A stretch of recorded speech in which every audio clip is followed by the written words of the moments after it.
Hello, everyone. Welcome to my channel. Rabbi Abe here.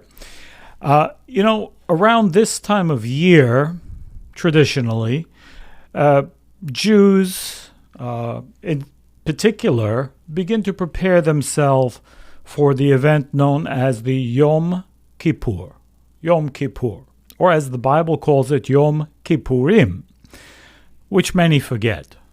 Yom Kippurim seems to be a pluralistic idea about this holiday. What is this holiday about? Well, there's a lot going on.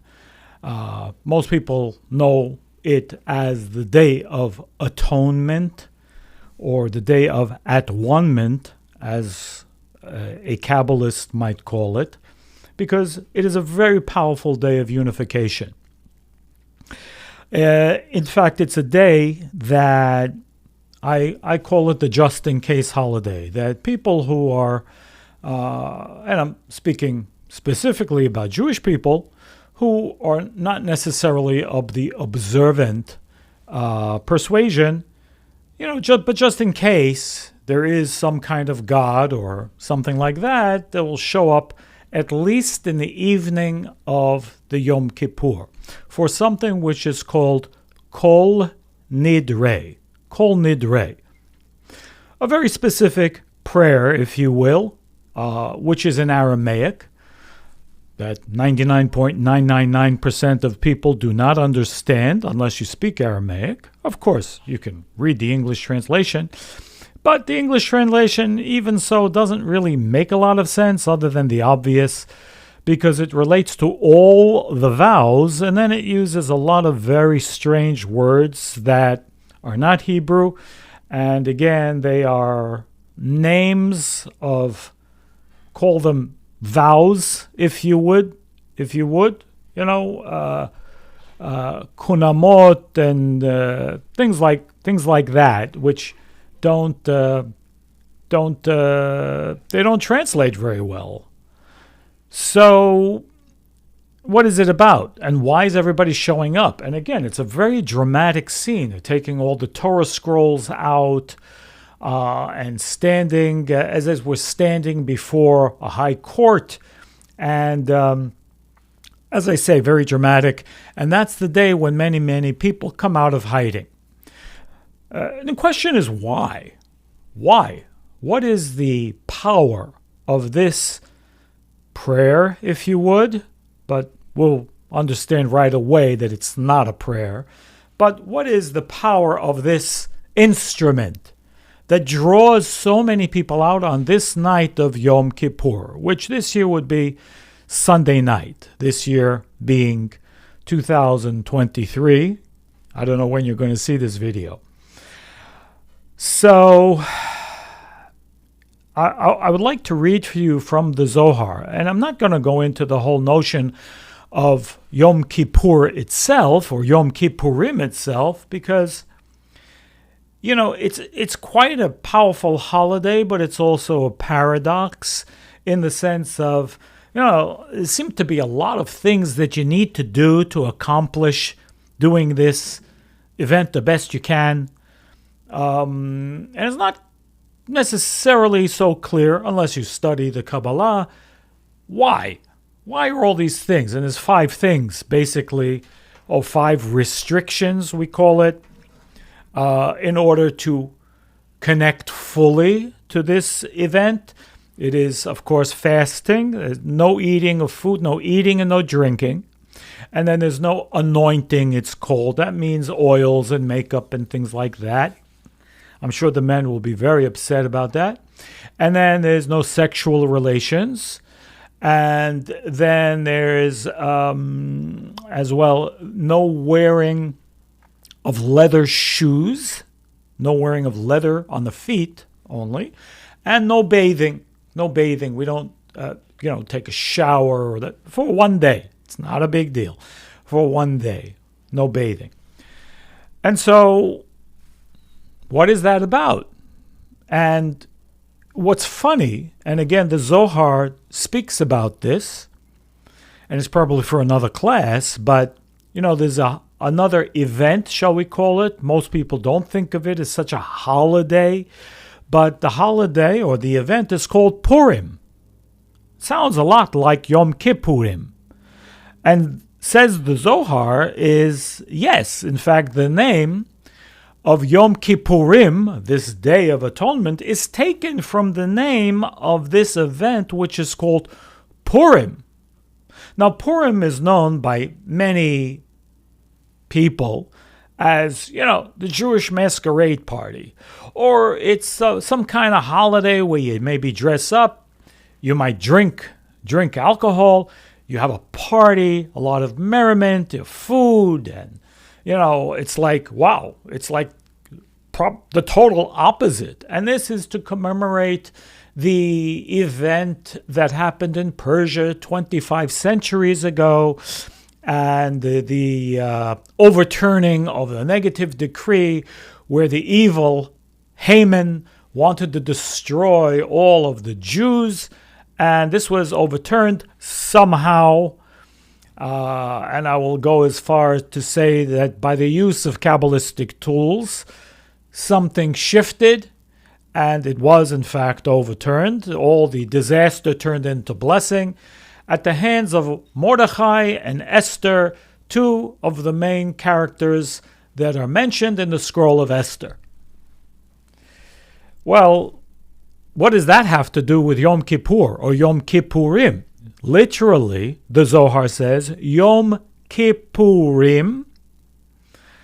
And even if you're a religious Jew, you probably never paid attention to this idea. Yom Kippurim literally means a day like Purim, which is to say, listen, it's not Purim, it's a day like Purim.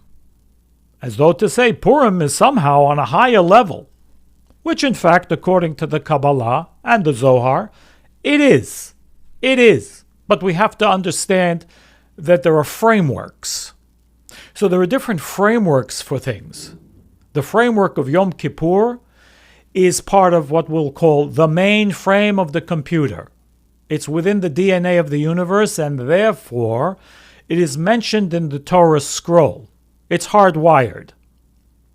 So we can affect the system, the hardwiring of the system for an entire year by what we do in Yom Kippur. The event of Purim, while it is potentially in a higher level, relates directly to the consciousness of us, human beings, and the degree of our, shall we say, spiritual connection, our understanding, and whatever it is that we do in that event. And while it can potentially not only affect an entire year, it can also affect your entire life, because it was actually the manifestation of what we call the Messiah in Persia 25 centuries ago. Unfortunately, there were not enough people involved, let's say it that way. It wasn't enough consciousness to shift the critical mass for everyone, and therefore it was, let's call it, an access point for the generations until the masses would be more ready and understand what these spiritual principles are about. In fact, the books say that in the end of this spiritual process, only one thing will remain. The Bible, that is the 5 books of Moses, and these rules will all disappear. What will be left? Purim and the book of Esther, the only book that will remain. And if you're not aware of that, you can check it yourself. So, and I don't want to go too much off the track, but this is, certainly in itself earth-shattering if you've never heard this before. But what I'm here to talk to you about today is the awesome power of the night of Yom Kippur, in which we say Kol Nidre. That very relatively short, compared to all the long stuff we do on the day following the evening of Yom Kippur, I mean, then all the prayers are really, really long when we get there. But the night is relatively short. And this, again, very short, dramatic prayer in which we recite 3 times in a row. It's in Aramaic, so we won't understand it, okay?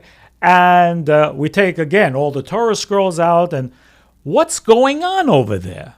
What makes it so powerful that it even draws out whoever are unaffiliated or the just-in-case people that I, say just in case, or anybody for that matter who somehow feels that this is important? And that's a soul thing. There's something going on. And I will reveal to you a secret from the Zohar that explains what exactly it is that is going on in this Yom Kippur that makes it so special within this Kol Nidre. So I am reading from the Zohar, and it really depends which printing you have. In the original printing in the Zohar, it's page 10. I'm sorry, not page 10.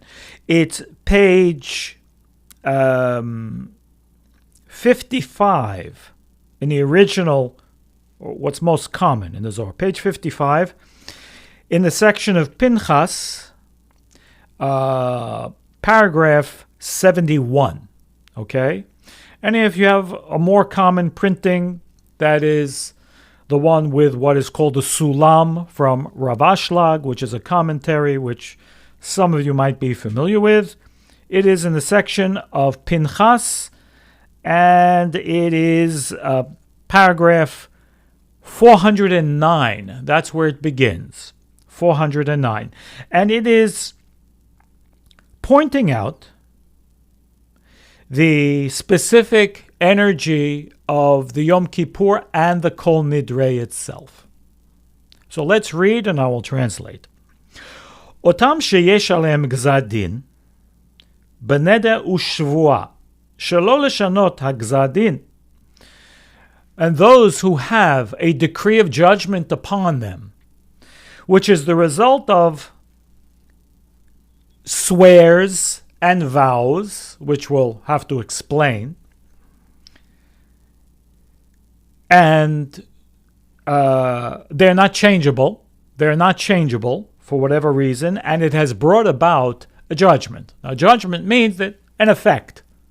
So something we did, and there must be an effect, because that's the rule of this universe. The Creator created this universe, or this world specifically, the physical world, with a law. And what's the law? Cause and effect. And that's why we say what goes around comes around. If you put a certain energy out, it will come back to you, one way or the other. It must.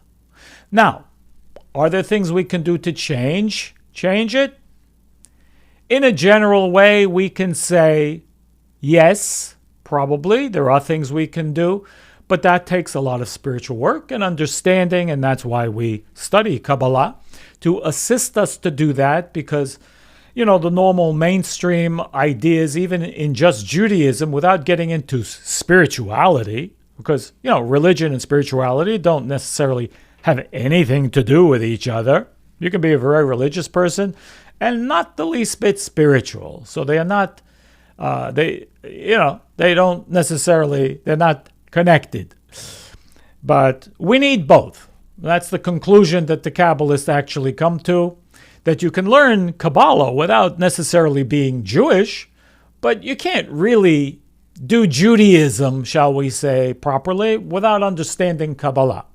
You probably will be missing the point, okay? And I'm sorry if I upset you, but that is the opinions of a great many Kabbalists. And so, what is the Zohar saying over here? So the Zohar is saying that if you put out a certain cause, and they have names, so there's different levels of things that we do on a spiritual understanding, with a spiritual understanding, that some of them difficult to change or not impossible, even according to the Zohar and the writings of Rabbi Isaac Luria, that will necessitate someone must die and come back, go through the process of death and rebirth in order to fix certain things. So there are levels of negativity like that. Okay, but what is he talking about? Hitkinu loma mishum ze kol nidre. So in order to a solution to these things would be Kol Nidre, this very special prayer on the night of Yom Kippur. Kol Nidre. Kol Nidre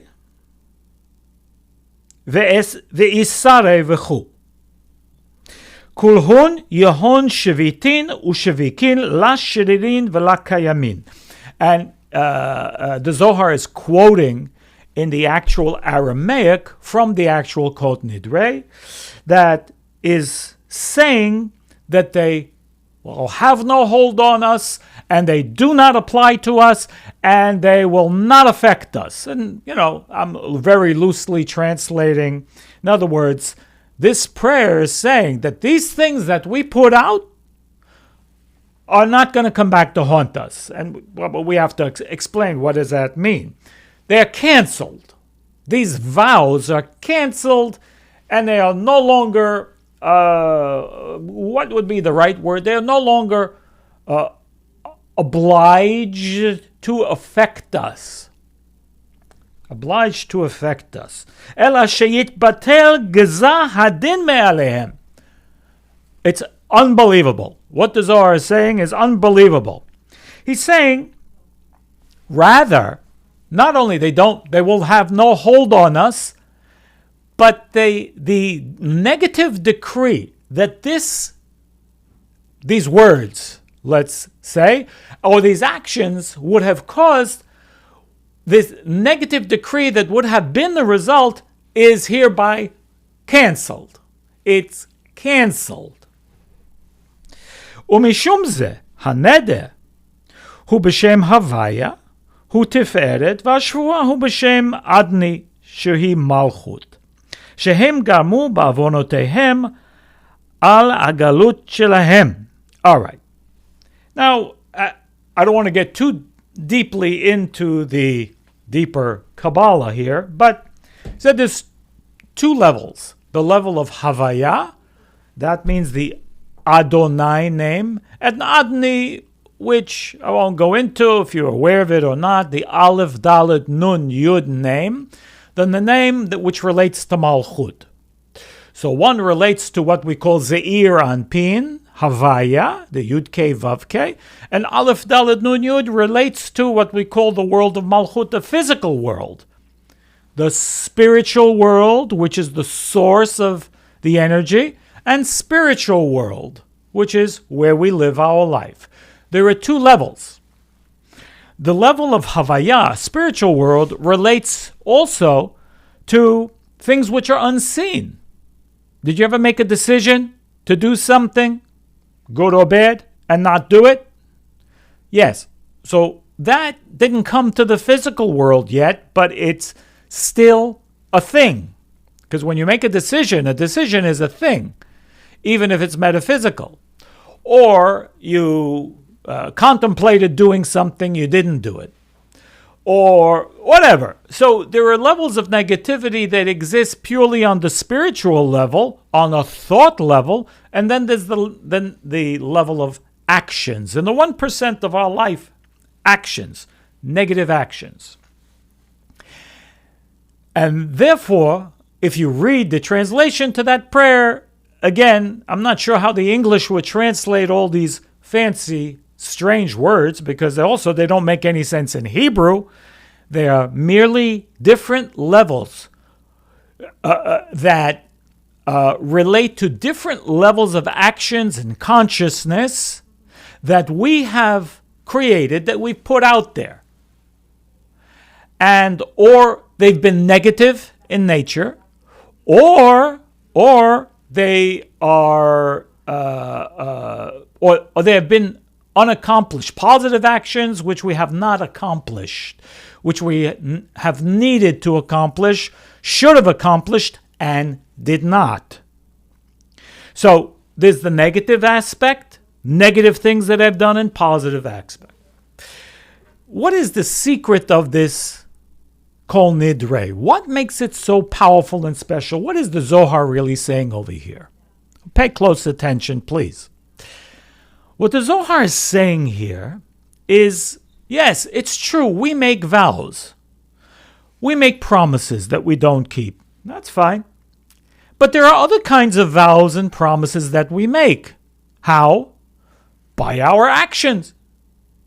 What do I mean? By our actions and by our thoughts. Because, again, according to the rules of the universe, and what rule is that? What are the rules of the universe? Oh, well, the creator, the force behind the universe, also has a vow. You know what the vow of this universe is? Yes, cause and effect.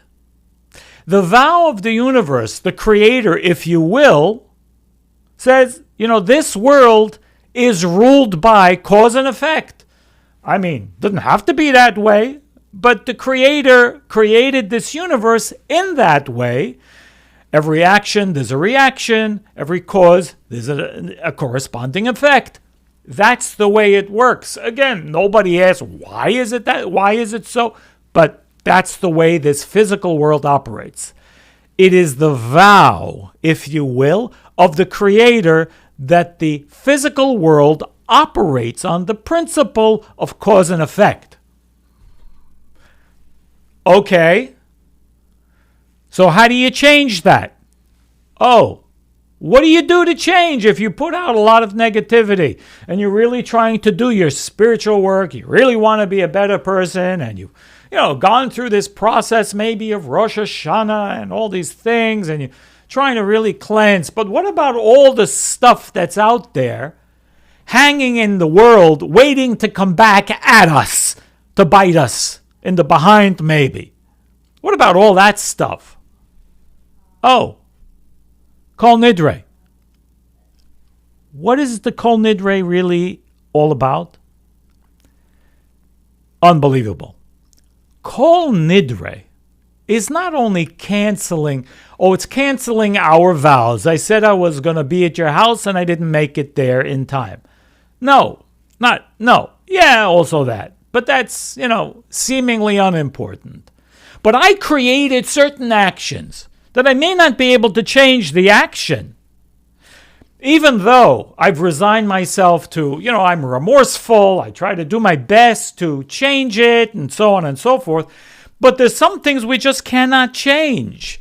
And they are already imprinted in the cosmic framework as a cause that I created. What do I do about that? Again, the answer is Kol Nidre. Why? What does it do? Once a year, with this hugely dramatic, important, powerful, awesome connection called Kol Nidre, we are able to cancel the vows of the universe. Not only our little vows, the universe's vow, the creator's vows that said, you did that, and this is what needs to come back to you as a result. Cause and effect. What goes around comes around. Always. Except one night. We can cancel it. The night of Yom Kippur. Again, this Sunday night. This year. Or whenever that year comes around, that night of Kol Nidre, the night of Yom Kippur, we can cancel out the universe's, in fact, the creator's vow with this universe that you will be governed by cause and effect, and that principle that you must repay, that there must be an effect. You did something, there has to be an effect. No. We cancel it out. And this is the power that we have. We are determining We decide, again, with the tools. But this is the awesome power that the Creator gave us. Creator gave us a tool to be able to take charge of our destiny and change the course of our life for an entire year so that it will be free from all of those negative would-be effects that I created.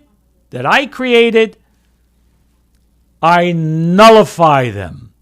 I cancel them out. And I can't think of, hardly anything that's more powerful than that.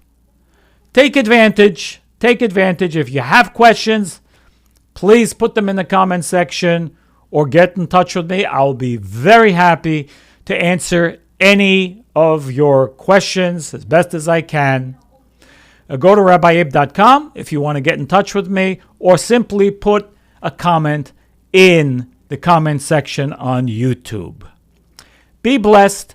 Have an awesome new year. Wishing you life, long life, and blessings, health, and happiness, sustenance for the entire year. All the best.